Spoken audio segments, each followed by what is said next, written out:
Ladies and gentlemen, history has placed us at a fateful crossroads. Could his words help prevent a war or be a precursor to one? The days when the Jewish people remained passive in the face of genocidal enemies, those days are over. Israel's Benjamin Netanyahu taking his case to Congress amid a wave of controversy.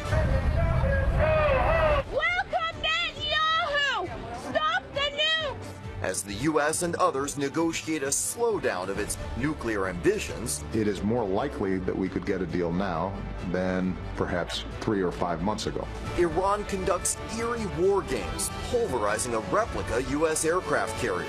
Tehran must understand the United States will never, ever waver in the defense of our security or the security of our allies. But should Speaker Boehner have extended the invite?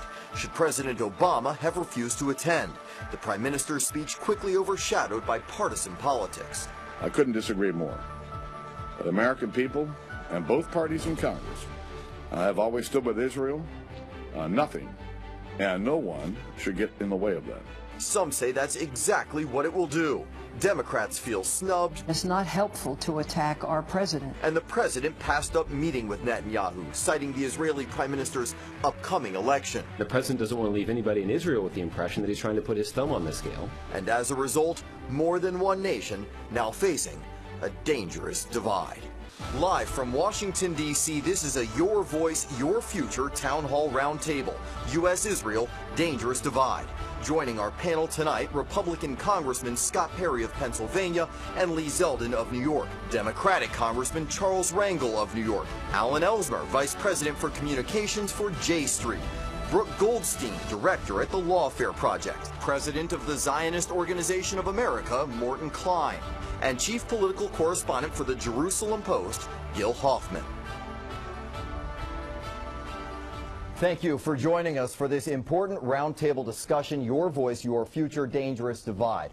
Our panelists in studio, as mentioned, Congressman Scott Perry, Alan Ellsmer, Brooke Goldstein. They're going to be here with us the entire hour, and guests from here and around the world as well. Also joining us here in the newsroom is Morton Klein. Congressman Lee Zeldin will be chiming in, as well as Gil Hoffman and Bob Ehrlich joining us shortly. We want to point out that we've reached out to several dozen Democratic lawmakers throughout this process, many of which chose not to be here in this particular forum. We did tape some interviews with them earlier in the day, and we'll hear from them in that manner. We thank all of you for spending your evening here. We also want to hear from you tonight. So let's get right to Josie Sturman. She is in our social media center. And Josie, easy for anyone to join in on this conversation, right?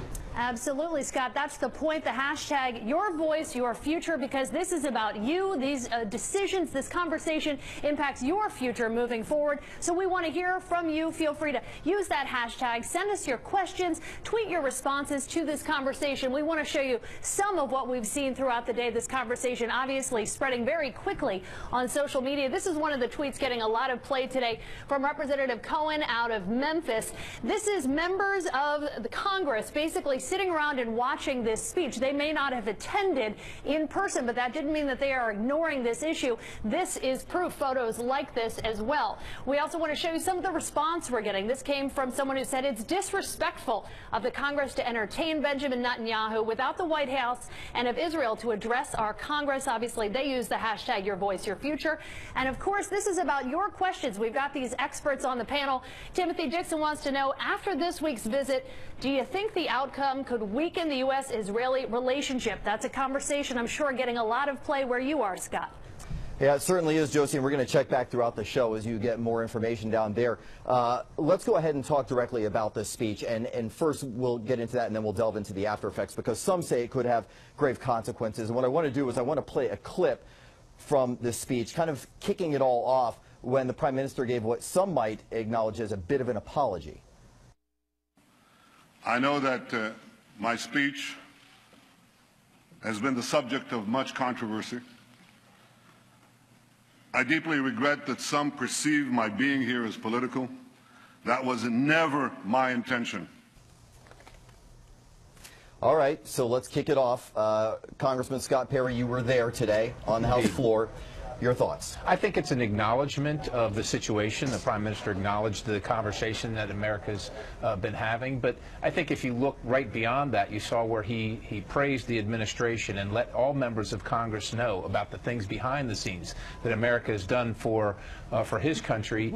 And I think he set the tone of saying, look, we might have some differences, leaders and heads of state among us as individuals, but this is much too important to not be discussed. And all of Congress, whether you agree or disagree, should hear this message. We should have all the information so that we as Americans can make an informed decision. So we can have that conversation, but a lot of people would argue that this is not the right forum for it. And I want to bring in Alan here quickly, because many of the online commentary that took place well before the discussion got to the House floor was a quote specifically that I heard echoed many times. Your organization said, "Bibi doesn't speak for me." What do you mean by that? Well, when he came here, he said that he was coming on behalf of the entire Jewish people. And of course, he hasn't been elected by the entirety of the Jewish people, and there's always been an understanding that we as American Jews are represented by our American representatives. So just purely factually, he doesn't speak for us. But then again, you know, when he comes and makes a case where we haven't actually been consulted and we may disagree, then we have an obligation to say that. And you spoke out quite a bit on that. I mean, your organization was lobbying for people to not attend? No, we absolutely weren't.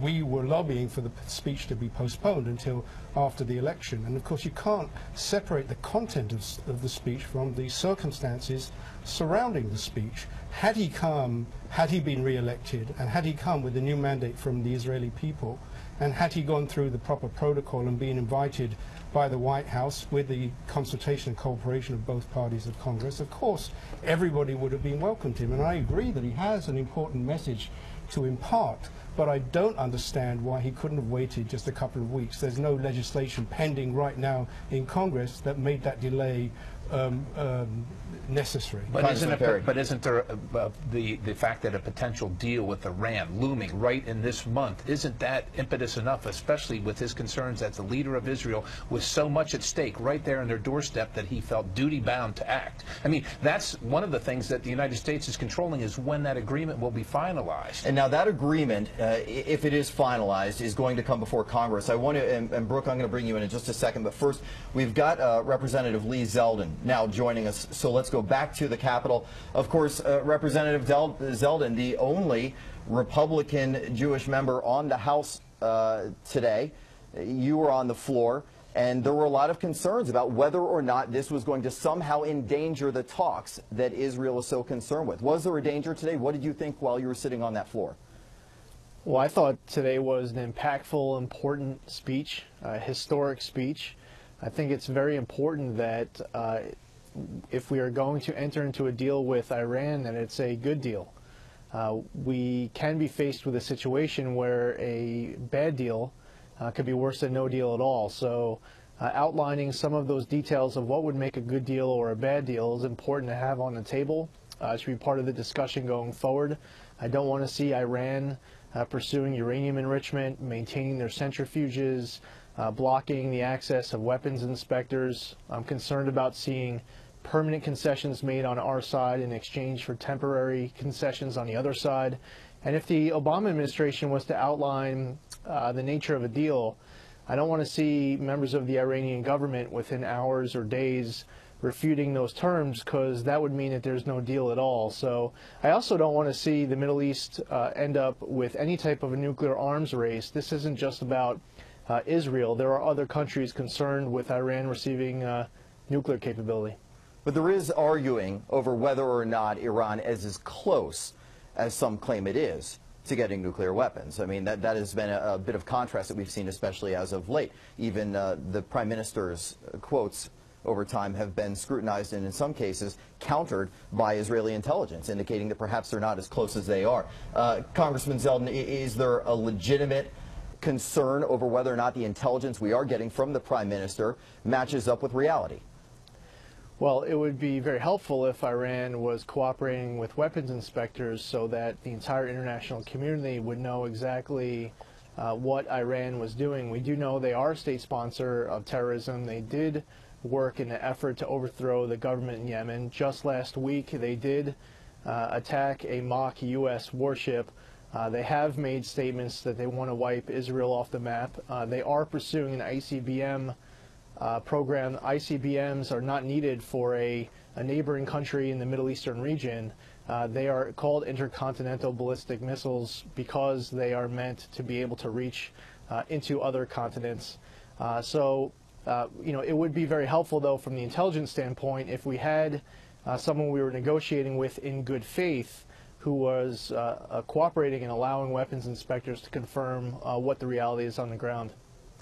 I want to bring in Brooke Goldstein to this conversation now. Would Congress ever really approve, and we'll get to the congressman and get them on record on this one, but you know, there's a lot of debate on whether or not Congress would even approve a deal with Iran. So all of this may be circumspect to some degree. The concern that people are adding on top of the already understandable fears with Iran is what happens, for example, with terrorism, with ISIL. These are legitimate concerns, you would argue. Absolutely, and I just want to go back to the question you asked earlier in terms of whether or not this is destructive of our relationship, and it's so troubling to me because when I hear the administration describe an ally coming to speak to Congress at the invitation of Congress, coming to speak to the American people about a real, genuine concern about genocide described as destructive to our relationship, we have to think long and hard, who have we become? And when they describe boycotting the speech as done in loyalty to Obama, what does that say? It's respectful to Obama to turn your back on a national security issue? What does that say about what they think of the president? I mean, it's untenable to me, and I think what Bibi did is raise a very important point, which is that the Islamic Republic of Iran is theologically motivated.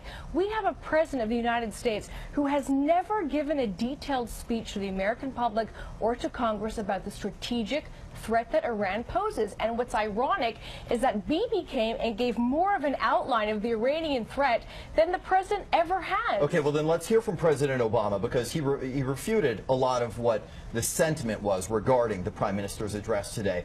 And one of the things that he wanted to point out is that no one can be privy to everything that's taking place with the negotiations except those in the room, and that we should therefore trust that this administration is going to do what's best, not only for the United States, but Israel and its neighbors. Let's hear from the president. But when it comes to this nuclear deal, let's wait until there's actually a deal on the table that Iran has agreed to, at which point everybody can evaluate it. We don't have to speculate. And what I can guarantee is that if it's a deal I've signed off on, I will be able to prove that it is the best way for us to prevent Iran from getting a nuclear weapon. And for us to pass up on that potential opportunity would be a great mistake. It's not one that I intend to make, and I will take that case to every member of Congress once we actually have a deal. Congressman Lee Zeldin, he's talking about coming to you as well as your 534 other colleagues. Is that something you have confidence in?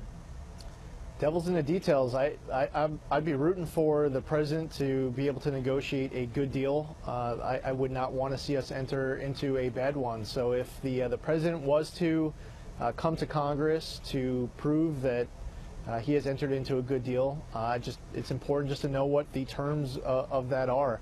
I don't want to rely on any type of a soundbite coming from any side to be able to interpret a deal in 5 words or less. It's important specifically to analyze in terms of are we recognizing a right for Iran to pursue uranium enrichment? Are they doing anything with their facilities that allow them to have plutonium? Are they going to be maintaining tens of thousands of centrifuges? So it's really the devil's in the details once the deal is announced. Real quickly, because I know we're running out of time with you, so I'm going to stick with you for one more minute here. Explain to the critics who say this was just politics and that this appearance had really no water in the bucket, that there was nothing to carry, there was nothing we didn't know, and that what we saw was theater. Why was it more than that? Well, I think a lot of people don't really know exactly what makes a good deal versus a bad one. You know, if we're told by an elected leader that we just agreed to a great deal and Iran is not going to have a nuclear weapon and that's the end of it, I think a lot of my constituents and a lot of other Americans may not know exactly how to analyze it for themselves without the government and media, like those watching this show today. It's important for people to understand what we are up against, the dynamics that, for example, it's not just Israel. There are other countries concerned with Iran receiving a nuclear weapon. So I think that was one of the keys, that a lot of people were watching today's speech. They're reading about it. They're listening about it now afterwards if they missed it because they were at work earlier today. And in order to have a healthy dialogue, whether it's within Congress or amongst our constituents, we need the maximum amount of facts, even if the facts are put out multiple times. Congressman, thank you so much for joining us. We appreciate your time. We know that you had only a brief moment to be with us, but certainly insightful, and we're glad that you took the time to join us. We want to bring Mort Klein into the conversation because, Mort, you and I have spoken in the past about what you believe is sometimes an understated danger from the Iranians. Do you think that we are not taking this matter seriously enough? Is the administration not doing enough at this moment? This is a very serious issue to the American people. The Iranian Defense Ministry only 2 months ago issued a report that America is the #1 enemy of Iran, not Israel. They call us the big Satan regularly. They have rallies, even last week, calling for death to America regularly. And they're developing these ICBMs, intercontinental ballistic missiles, whose only purpose is to carry a nuclear warhead. They'll be able to reach the east coast of America, New York, Boston, Washington, Philadelphia, within 1 year. And the International Atomic Energy Commission has said that Iran refuses to answer questions that they're asking about what's going on in their nuclear program. They won't let us monitor Parchin, which is one of the military sites. Why not? And if this is really such a good deal, why isn't President Obama happy to let us know some of the details of it if things are so good? Why is President Obama saying he will veto any bill that says the Senate has the right to decide whether this deal should pass and become law? If it's such a good deal, he shouldn't have to worry about that. An organization that funds, Iran, who funds the greatest funder of terrorism in the world, funding Hamas, Hezbollah, Syria, the greatest enemies of the United States, is a regime that can never be trusted to be part of the regular world, normal world. This is a Nazi-like regime. It is the Nazi Germany of today is Iran. Imagine if Nazi Germany had developed nuclear weapons, what a disaster. And we have the same situation here. And I think we're really not taking this seriously enough. This is endangering America just as much as it's endangering Israel because of these potential ICBMs and their hatred of the United States of America. All right. Well, you mentioned the sentiment across the water there. So let's go now to Gil Hoffman. He is the chief political reporter from the Jerusalem Post. He's joining us now from Skype. Gil, thanks so much for being up at this late hour, and we want to know from you, what exactly is the reception this speech got overseas?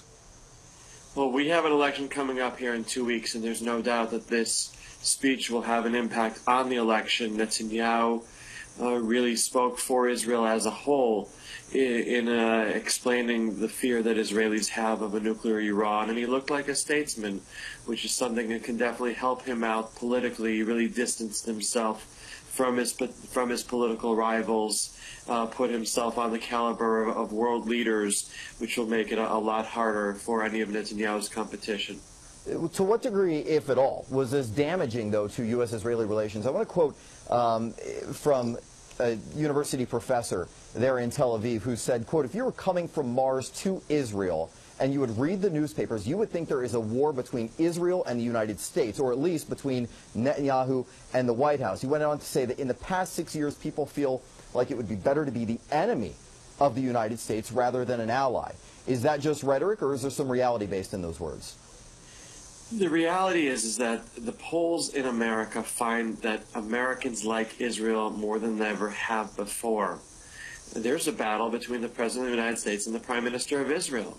The polls in the United States have found that 70% of Americans oppose a deal according to the parameters that at least have come out recently of what the deal will have.